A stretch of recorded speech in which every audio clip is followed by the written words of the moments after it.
ಈ ವಿಡಿಯೋದಲ್ಲಿ CSS ಬಗ್ಗೆ ಇನ್ನೂ ಸ್ವಲ್ಪ ತಿಳ್ಕೊಳ್ಳೋಣ. CSS ಸೆಲೆಕ್ಟರ್ ಬಗ್ಗೆ, ಕಲರ್ ಬಗ್ಗೆ, ಮತ್ತು ಬ್ಯಾಕ್ಗ್ರೌಂಡ್ ಕಲರ್ ಹೇಗೆ ಕೊಡೋದು, ಬ್ಯಾಕ್ಗ್ರೌಂಡ್ ಇಮೇಜ್ ಹೇಗೆ ಆ್ಯಡ್ ಮಾಡೋದು, ಅದ್ರ ಬಗ್ಗೆ ತಿಳ್ಕೊಳ್ಳೋಣ. ಮೊದಲು ನಾವು CSS ಸೆಲೆಕ್ಟರ್ಸ್ ಬಗ್ಗೆ ನೋಡೋಣ. CSS ಸೆಲೆಕ್ಟರಲ್ಲಿ 3 ಟೈಪ್ಸ್ ಇದೆ. ಒಂದು ಎಲಿಮೆಂಟ್ ಸೆಲೆಕ್ಟರು. ಆ ಎಲಿಮೆಂಟ್ ಸೆಲೆಕ್ಟರಲ್ಲಿ ನೀವು ಸಿಂಗಲ್ ಸೆಲೆಕ್ಟರ್ ತಗೊಂಡು ಕಲರ್ ಮಾಡ್ಬೋದು. ಲೈಕ್ ನಾವಿಲ್ಲಿ H1 ಅಂತ ಬರ್ದಿದ್ದೀವಿ ಇಂಡೆಕ್ಸಲ್ಲಿ, ಲೈಕ್ HTML ಅಲ್ಲಿ. ಆ H1ಗೆ ಮಾತ್ರ ನಾವು ಕಲರ್ ಮಾಡಿದ್ದೀವಿ. ಲೈಕ್ ಕಲರ್ ಆಕ್ವಾ ಕೊಟ್ಟಿದ್ದೀವಿ, ಬ್ಯಾಕ್ಗ್ರೌಂಡ್ ಕಲರ್ ಬ್ಲ್ಯಾಕ್ ಕೊಟ್ಟಿದ್ದೀವಿ. ಸಿಂಗಲ್ ಎಲಿಮೆಂಟ್ಗೆ ಕಲರ್ ಮಾಡೋಕ್ಕೆ ನಾವು ಸಿಂಗಲ್ ಸೆಲೆಕ್ಟರ್ ಅಂತ ಕರಿತೀವಿ. ನೆಕ್ಸ್ಟ್ ಬಂದು ಕ್ಲಾಸ್ ಸೆಲೆಕ್ಟರ್. ಇಂಡೆಕ್ಸಲ್ಲಿ P ಟ್ಯಾಗಿಗೆ ಕ್ಲಾಸ್ ಕೊಟ್ಟಿದ್ದೀವಿ ಮತ್ತು ಕ್ಲಾಸ್ ನೇಮ್ ಕೊಟ್ಟಿದ್ದೀವಿ. ಕ್ಲಾಸಿಗೆ ಮೈ ಕ್ಲಾಸ್ ಅಂತ ಕೊಟ್ಟಿದ್ದೀವಿ.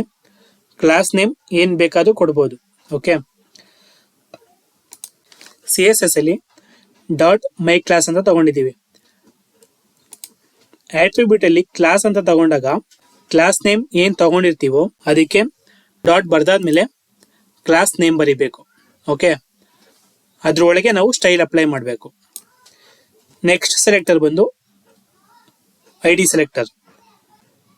ಇಲ್ಲಿ HTML ನಲ್ಲಿ ಒಂದು P ಟ್ಯಾಗಿಗೆ ಒಂದು ID ತಗೊಂಡಿದ್ದೀವಿ, ಅದಕ್ಕೆ ಒಂದು ನೇಮ್ ಕೊಟ್ಟಿದ್ದೀವಿ ಮೈ ID ಅಂತ. ನೀವು ಏನು ಬೇಕಾದ್ರೂ ಹೆಸರು ಕೊಡ್ಬೋದು. ನಿಮ್ಗೆ ಗೊತ್ತಾಗ್ಲಿ ಅಂತ ನಾನು ಮೈ ID ಅಂತ ಕೊಟ್ಟಿದ್ದೀನಿ. CSS ನಲ್ಲಿ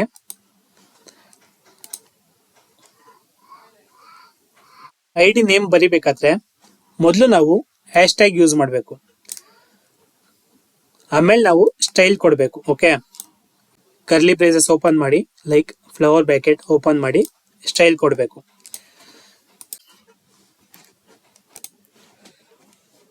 ಈ ಕ್ಲಾಸ್ಗೂ ಮತ್ತು ಐಡಿಗೆ ಏನು ಡಿಫ್ರೆನ್ಸ್ ಅಂದರೆ, ನಾವು CSS ಅಲ್ಲಿ ಕ್ಲಾಸ್ ನೇಮ್ ಕೊಡ್ಬೇಕಾದ್ರೆ ಡಾಟ್ ಯೂಸ್ ಮಾಡ್ತೀವಿ, ಐಡಿಲಿ ಹ್ಯಾಶ್ ಟ್ಯಾಗ್ ಯೂಸ್ ಮಾಡ್ತೀವಿ. ನೆಕ್ಸ್ಟ್ ಬಂದು ಗ್ರೂಪ್ ಸೆಲೆಕ್ಟರು.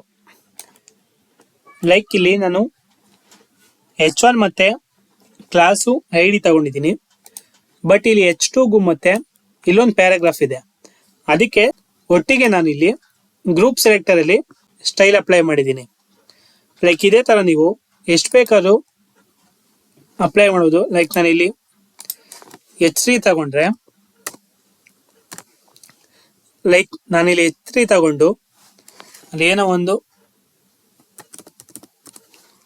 ಟೈಪ್ ಮಾಡಿ ಈ ಗ್ರೂಪ್ ಸೆಲೆಕ್ಟರಲ್ಲಿ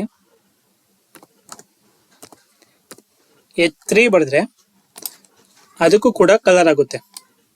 ಇದೇ ಥರ ಗ್ರೂಪ್ ಸೆಲೆಕ್ಟರಲ್ಲಿ ಎಷ್ಟು ಬೇಕಾದರೂ ಎಲಿಮೆಂಟ್ ಕೂಡ ತಗೋಬಹುದು. ಓಕೆ, ನೆಕ್ಸ್ಟ್ ಬಂದು ಕಲರ್ ಬಗ್ಗೆ ತಿಳ್ಕೊಳ್ಳೋಣ. ಈ ಕಲರಲ್ಲಿ ನಾರ್ಮಲ್ ಆಗಿ ನಾವು ಕಲರ್ ನೇಮ್ನ ಟೈಪ್ ಮಾಡ್ಬೋದು. ರೆಡ್ ಅಂತ ಕೊಟ್ಟರೆ ರೆಡ್ ಅಂತ ಬರುತ್ತೆ, ಅಥವಾ ನಾವು ಇನ್ನೊಂದು ಥರ ಕೊಡ್ಬೋದು. ಹೆಕ್ಸಾಡೆಸಿಮಲ್ ಅಂತ ಕೇಳಿರ್ತೀರ ನೀವು, 0 to 9 A to F ಅಂತ. ಆ ಥರ ಕೂಡ ಕೊಡ್ಬೋದು. ನೀವು ಹೆಕ್ಸಾಡೆಸಿಮಲ್ ಕೊಡಬೇಕಾದ್ರೆ ಫಸ್ಟು ನೀವು ಹ್ಯಾಶ್ ಟ್ಯಾಗ್ ಯೂಸ್ ಮಾಡಿ 6 ನಂಬರ್ ಕೊಡಬೇಕು. ಹೆಕ್ಸಾಡೆಸಿಮಲ್ನ ಹ್ಯಾಶ್ ಟ್ಯಾಗ್ ಯೂಸ್ ಮಾಡಿ 6 ಹೆಕ್ಸಾಡೆಸಿಮಲ್ ಕೊಡಬೇಕು. ಓಕೆ, ನಾನು FF5733 ಅಂತ ಕೊಟ್ಟರೆ ಅದು ಆರೆಂಜ್ ಬಂತು. ಲೈಕ್ ಈ ಥರ ಕೂಡ ಕಲರ್ ಕೊಡ್ಬೋದು. ಇನ್ನೊಂದು ಥರ ಇದೆ RGB ಕಲರು. ಲೈಕ್ RGB ಅಂತ ಕೊಟ್ಟು ಬ್ರ್ಯಾಕೆಟಲ್ಲಿ 0 to 225ವರೆಗೂ ಎಷ್ಟು ನಂಬರ್ ಕೊಡ್ತೀವೋ ಆ ಕಲರ್ ಸೆಟ್ ಆಗುತ್ತೆ. ಲೈಕ್ 0 0 0 ಅಂತ ಕೊಟ್ಟರೆ ಬ್ಲ್ಯಾಕು.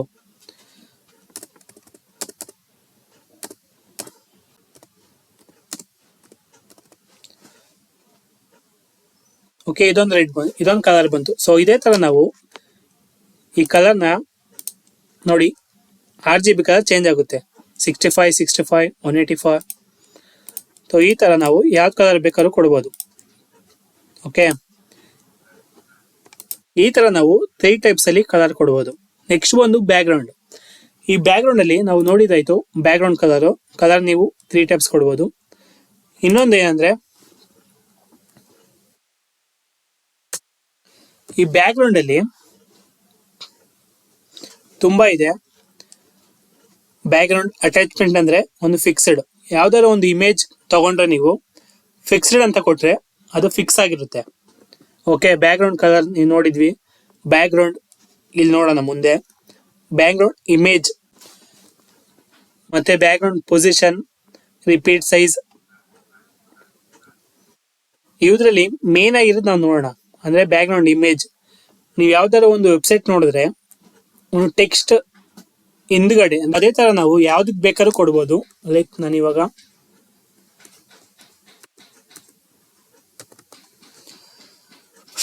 ಇಲ್ಲಿ ಕ್ಲಾಸಿಗೆ ಕೊಡ್ತೀನಿ. ಇಲ್ಲಿ ನೋಡಿದ್ರೆ ಇವಾಗ ಬ್ಯಾಕ್ ಗ್ರೌಂಡ್ ಇಮೇಜ್ ಬಂತು.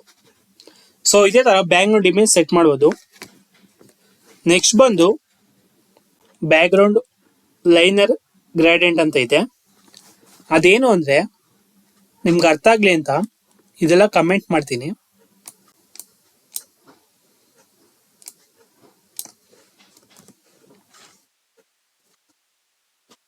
ಇವಾಗ ಇಲ್ಲಿ ನೋಡಿದ್ರೆ ನಾನು ಫುಲ್ ಬಾಡಿಗೆ ಅಪ್ಲೈ ಮಾಡಿದ್ದೀನಿ. ಇದು ನೀವು ಯಾವ್ದಕ್ ಬೇಕಾದ್ರೂ ಅಪ್ಲೈ ಮಾಡ್ಬೋದು.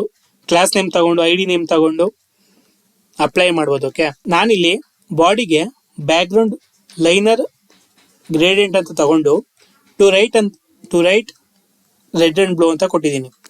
ಸೊ ಅದು ರೈಟ್ ಇಂದ ರೆಡ್ ಮತ್ತೆ ಬ್ಲೂ ಮಿಕ್ಸ್ ಆಗಿ ಬರುತ್ತೆ. ಸೊ ಅದೇ ತರ ನಾನು ಲೆಫ್ಟ್ ಅಂತ ಕೊಟ್ರೆ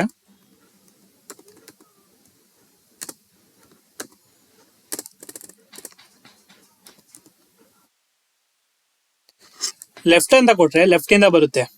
ಅದೇ ತರ ಟಾಪು, ಬಾಟಮು, ಈ ತರ ಎಲ್ಲ ಕೊಡ್ಬೋದು. ಲೈಕ್ ಅದು ಮಿಕ್ಸ್ ಆಗಿ ಬರುತ್ತೆ. ಓಕೆ, ಇಲ್ಲಿ ಕಲರ್ ಕೂಡ ಚೇಂಜ್ ಮಾಡ್ಬೋದು. Like green. ಇನ್ನೊಂದೇನಂದ್ರೆ ನೀವು ಬ್ಯಾಕ್ ಗ್ರೌಂಡ್ ಅಲ್ಲಿ ಇಮೇಜ್ ಆಡ್ ಮಾಡಿದಾಗ ನೀವು ನೋಡಿರ್ಬೋದು, ಲೈಕ್ ಕಮೆಂಟ್ ಮಾಡ್ತೀನಿ, ಆ ಇಮೇಜ್ ರಿಪೀಟ್ ಆಗಿ ಶೋ ಆಗುತ್ತೆ. ಲೈಕ್ ಇಲ್ಲಿ ಎರಡೆರಡು ಸರಿ ಶೋ ಆಗ್ತಿದೆ. ಅದು ರಿಪೀಟ್ ಆಗಿ ಶೋ ಆಗಬಾರ್ದು ಅಂದ್ರೆ ನಾವು ಬ್ಯಾಕ್ ಗ್ರೌಂಡ್ ರಿಪೀಟ್ ಅಂತ ಇದೆಯಲ್ಲ ಅದು ತಗೋಬೇಕು. ಅದರಲ್ಲಿ ತುಂಬಾ ಪ್ರಾಪರ್ಟೀಸ್ ಇದೆ. ಅದರಲ್ಲಿ ನಾವು ಮೇನ್ ಆಗಿ ಯೂಸ್ ಮಾಡೋದು ನೋ ರಿಪೀಟ್ ಯೂಸ್ ಮಾಡಿದ್ರೆ ಅದು ಒಂದ್ಸರಿ ಮಾತ್ರ ಶೋ ಆಗುತ್ತೆ. ರಿಪೀಟ್ ಯೂಸ್ ಮಾಡಿದ್ರೆ ರಿಪೀಟ್ ಆಗುತ್ತೆ. ಓಕೆ, ನೆಕ್ಸ್ಟ್ ಬಂದು ಬ್ಯಾಕ್ ಗ್ರೌಂಡ್ ಪೊಸಿಷನ್. ಒಂದು ಬ್ಯಾಕ್ ಗ್ರೌಂಡ್ ಇಮೇಜ್ ಕೊಟ್ಟಾಗ ಆ ಇಮೇಜ್ ನ ಪೊಸಿಷನ್ ಕೂಡ ಕೊಡ್ಬೋದು. ಲೈಕ್ ಪೊಸಿಷನ್ ಅಂತ ಕೊಟ್ಟೆ,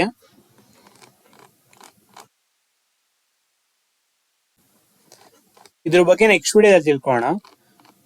ಪೊಸಿಷನ್ ಅಂತ ಕೊಟ್ಟು ಟಾಪು, ಬಾಟಮು, ಸೆಂಟರು ಏನಂತ ಕೊಡ್ಬೋದು. ಲೈಕ್ ನಾನಿಲ್ಲಿ ಟಾಪ್ ಅಂತ ಕೊಟ್ರೆ ಟಾಪ್ ಬರುತ್ತೆ. ಲೈಕ್ ಟಾಪಲ್ಲೇ ಇದೆ. ಬಾಟಮ್ ಅಂತ ಕೊಟ್ರೆ ಬಾಟಮ್ ಅಲ್ಲಿ ಬರುತ್ತೆ. ಸೊ ಹೀಗೆ ನಮ್ಗೆ ಎಲ್ಲಿ ಬೇಕೋ ಅಲ್ಲಿ ಕೊಡ್ಬೋದು. ಸೆಂಟರ್ ಅಂತ ಕೊಟ್ರೆ ಸೆಂಟರ್ ಅದು ಬರುತ್ತೆ. ಲೈಕ್ ಇಲ್ಲಿ ನೋಡ್ಬೋದು. ಸೊ ಇದೇ ತರ ನೀವು ಒಂದು ಇಮೇಜ್ ನ ಅಟ್ಯಾಚ್ಮೆಂಟ್ ಕೂಡ ಮಾಡ್ಬೋದು. ಅಟ್ಯಾಚ್ಮೆಂಟ್ ಫಿಕ್ಸ್ಡ್ ಅಂತ ಕೊಟ್ರೆ ಅದು ಫಿಕ್ಸ್ ಆಗಿರುತ್ತೆ. ನಾವಿಲ್ಲಿ ಸ್ಕ್ರೋಲ್ ಮಾಡಿದ್ರೆ ಟೆಕ್ಸ್ಟ್ ಮಾತ್ರ ಸ್ಕ್ರೋಲ್ ಆಗ್ತಿದೆ, ಇದು ಫಿಕ್ಸ್ಡ್. ಇವು ಬ್ಯಾಕ್ ಗ್ರೌಂಡ್ ಪ್ರಾಪರ್ಟಿಲಿ ಮೇನ್ ಆಗಿರುವು. ನೀವು ಇನ್ನೂ ಕೆಲವು ಟ್ರೈ ಮಾಡಿ. ಲೈಕ್ ಇಲ್ಲಿ ಬ್ಯಾಕ್ ಗ್ರೌಂಡ್ ಅಂತ ಟೈಪ್ ಮಾಡಿದ್ರೆ ಇಲ್ಲಿ ಪೊಸಿಷನ್ನು, ರಿಪೀಟು, ಸೈಜು, ಕ್ಲಿಪ್ ಅಂತ ತುಂಬಾ ಬರುತ್ತೆ. ಅದನ್ನ ನೀವು ಕ್ಲಿಕ್ ಮಾಡಿ, ಯಾವ್ದಾದ್ರು ಒಂದು ಕ್ಲಿಕ್ ಮಾಡಿ, ಅದರಲ್ಲಿ ಸಿಂಪಲ್ ಆಗಿ ನೀವು ಕೋಲನ್ ಕೊಟ್ಟರೆ ಅದ್ರ ವ್ಯಾಲ್ಯೂ ಎಲ್ಲ ತೋರಿಸುತ್ತೆ. ನೀವು ಅದನ್ನ ಕ್ಲಿಕ್ ಮಾಡಿ ಟ್ರೈ ಮಾಡಿ. ಓಕೆ, ಈ ವಿಡಿಯೋ ನಿಮ್ಗೆ ಅರ್ಥ ಆಯ್ತು ಅಂತ ಅಂದ್ಕೊಂಡಿದ್ದೀನಿ. ಏನಾದರೂ ಡೌಟ್ ಇದ್ರೆ ಕಮೆಂಟ್ ಮಾಡಿ. ನೆಕ್ಸ್ಟ್ ವಿಡಿಯೋದಲ್ಲಿ ಇನ್ನೂ ಕೆಲವು CSS ಬಗ್ಗೆ ತಿಳ್ಕೊಳ್ಳೋಣ. Thank you.